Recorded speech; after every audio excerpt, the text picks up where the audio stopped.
السلام عليكم البنات. اليوم معكم فيديو جديد ان شاء الله. كما كتشوفوا معايا اليوم غادي نقدم لكم دجاج محمر بالدغميره على طريقتي، الدجاج بالدغميره المغربي الاصيل. كنتمنى يعجبكم الفيديو وتفاعلوا معها البنات، وما تنسونيش من تجيبوا كومنتير زوين بحالكم. وغادي ندوزو لطريقه التحضير على بركه الله. وهنا البنات غادي نشارك معكم طريقتي كيفاش شنو غادي ندير في هاد الدجاجه. المهم انا هنايا طحنت الربيع، شويه القزبر، شويه المعدنوس، مع 3 ضريسات الثوم حتى غندير غير الدجاجه، ودرت معاهم اللبن الحامض واحد 4 الحامضه.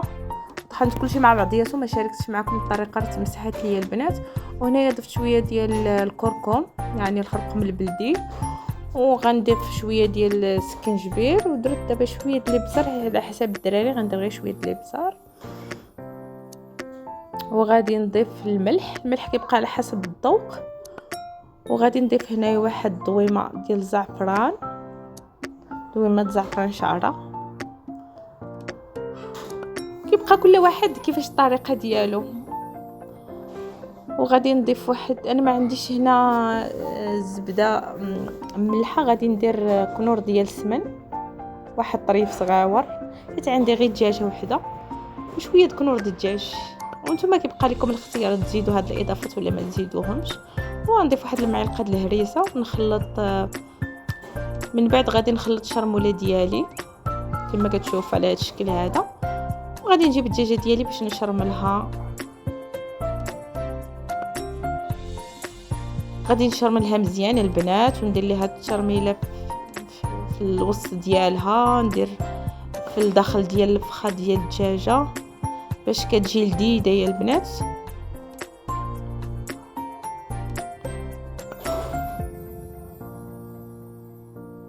كما كتشوفوا معايا كيفاش كندخل فيها التشرميله، وغادي نتقبها من الزدر ديالها باش كتدخل فيها، يدخل الطياب في الدجاجه، وكتدخل فيها حتى التشرميله باش كتجي لذيذه، كيجي الزدر ديالها لذيذ.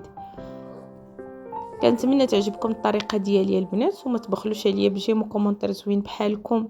راه كاع الناس كيعرفوا تبارك الله يطيبوا الدجاج بالتغميره، خصوصا المغربيات.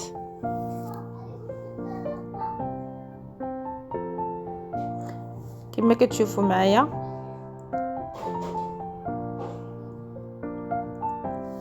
غادي نخليه في هاد الشرموله هادي يشرب واحد شويه، واحد ساعه المكانه، وعاد من بعد غادي ندوزو نطيبو ان شاء الله.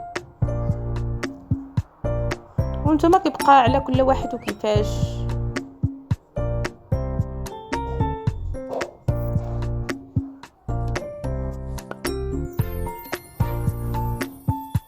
صافي دابا ساليتو، غادي نخليها البنات يرتاح واحد الساعه المكانه، وعاد ندوز نطيبو ويدخل فيه العطريه مزيان. دابا كما كتشوفوا معايا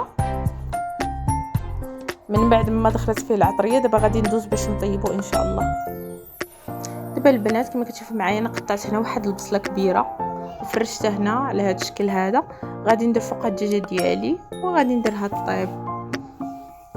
كما كتشوفوا انا حطيت الدجاجه ديالي، غادي نحطها على زدرها ونخليها طيب. ومره ما غنديرش الزيت البنات على فكره، حتى طيب الدجاجه ديالي يدخلها الطيب عاد نزيد عليه شويه ديال الزيت. دابا هاد الدجاجه ديالي درتها طيب ورزت عليها شويه د العطريه، ونتلاقاو ملي طيب الدجاجه. المريقه بعد ما حيت من هاد الدجاج هي خليتها كتعقد، زدت على شويه الزيتون. الدجاجه ديالي ها هي من بعد ما حيتها حتى غادي نحمرها ان شاء الله. وغنشوفوا المريقه نخليها تدغر مزيان، عاد غادي نتباين كتجي على هاد الشكل معليكه بهاد الشكل. والدجاجه انا خشيتها في الفرن كتحمر. هاد الدجاجه ديالنا بعد ما تحمرات وغادي نحطها في طبق التقديم ونشاركها معكم البنات. كما كتشوفوا البنات ها كيفاش كيجي الشكل ديالو رائع، كيشهي عرفتي، وراه ما نقول لكمش كيجي سريع وزوين. كنتمنى تجربوه. الا جربتوه متنساوناش من البارطاج وديروا لنا كومونتير زوين بحالكم البنات.